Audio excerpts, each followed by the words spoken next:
Olá, sejam muito bem-vindos a essa nossa conversa. Hoje, a gente vai mergulhar fundo num tema poderoso. Como ativar o que o reverendo Franklin Hall chama de poder atômico de Deus na nossa vida, usando as ferramentas do jejum e da oração. Bora lá? E a gente começa com essa frase porque ela é o coração de tudo.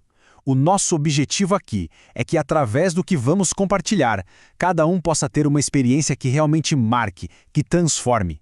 Uma marca que nos lembre sempre do poder de Deus agindo. Então, vamos direto ao ponto. O que é, afinal, o jejum? Muita gente pensa que é só ficar sem comer, né? Mas, na verdade, é muito mais. É como se fosse uma chave que nos dá acesso a uma dimensão espiritual mais profunda. Claro, a gente pode se abster de várias coisas, redes sociais, televisão, mas quando a Bíblia fala sobre o jejum para um propósito espiritual, ela é bem específica. A referência é a abstinência de alimentos e, às vezes, até de água. É essa prática que realmente abre as portas para o sobrenatural. E o interessante é que não existe uma receita de bolo, sabe? A Bíblia não dá uma fórmula única. Pelo contrário, ela nos mostra vários exemplos de diferentes formas de jejuar, que a gente pode agrupar em 4 tipos principais. Vamos dar uma olhada em cada um desses 4 tipos agora. É importante entender as diferenças porque cada um tem um peso, um propósito e uma aplicação diferente na nossa caminhada. O primeiro é o mais radical de todos, o jejum total absoluto. Isso significa sem comida e sem água. A gente vê isso com Saulo, que depois se tornou o apóstolo Paulo, e também com a rainha Esther. São jejuns para momentos de crise extrema, de vida ou morte. Depois, temos o jejum normal, que talvez seja o mais conhecido. Aqui, a pessoa fica sem comer, mas bebe água. Foi exatamente o que Jesus fez por 40 dias no deserto. Já parou para pensar na disciplina e na força espiritual que isso exige? É algo impressionante. O terceiro tipo é o jejum parcial. A ideia aqui é cortar certos tipos de comida. O grande exemplo é Daniel. Ele se recusou a comer as comidas finas e o vinho do rei para se manter puro, comendo apenas vegetais e bebendo água. E o resultado? Ele ficou mais sábio e saudável que todos os outros. E por último, temos algo que é... Uau! Chega a desafiar a nossa lógica. O jejum sobrenatural.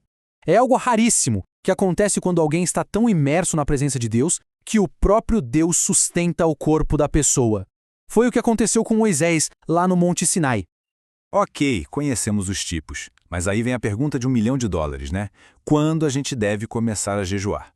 A resposta para isso vem da boca do próprio Jesus, e ela pode ser bem surpreendente. Pois é, muita gente fica com essa dúvida. Qual é a hora certa? Preciso esperar ter mais maturidade espiritual? Existe algum pré-requisito? Vamos ver o que a palavra nos diz sobre isso. E aqui está o pulo do gato. Preste atenção. Jesus não disse se vocês jejuarem. Ele disse quando vocês jejuarem. Essa pequena palavra muda tudo. Ele já parte do princípio de que o jejum vai ser uma prática na vida de quem o segue. O que isso quer dizer na prática? Que jejuar não é só um botão de emergência para apertar nos momentos de aperto. É para ser um estilo de vida, uma disciplina constante, assim como a oração, que nos mantém conectados com o poder de Deus. Tudo bem, entendemos a importância. Mas e na prática? Como começar? Qual é o conselho mais importante para fazer isso de um jeito sábio, que seja saudável e que a gente consiga manter a longo prazo? Sabe como é, né? Às vezes a gente se empolga, ouve uma mensagem forte e já quer começar com um jejum super intenso. Mas a sabedoria não está aí. O caminho sábio é começar pequeno, respeitando a nossa realidade, o nosso corpo e ir crescendo aos poucos. É assim que se constrói uma base forte. E esse é exatamente o conselho que o reverendo Franklin Hall nos dá.